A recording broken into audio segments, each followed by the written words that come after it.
ও রাখাল। এক দেশে ছিল এক রাখাল। সে মাঠে গরু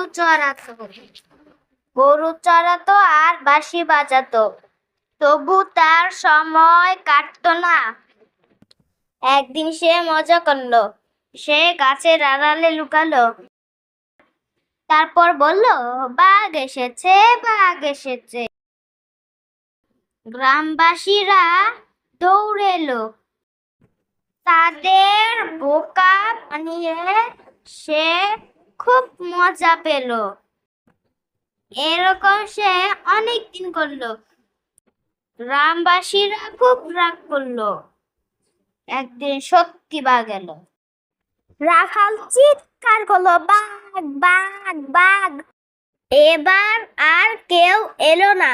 বাঘ রাখালকে নিয়ে গেল। রাখালকে আর খুঁজে পাওয়া গেল না।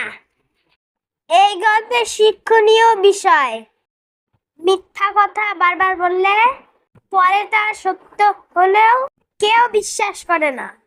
তাই সর্বদা সত্য কথা বলতে হবে।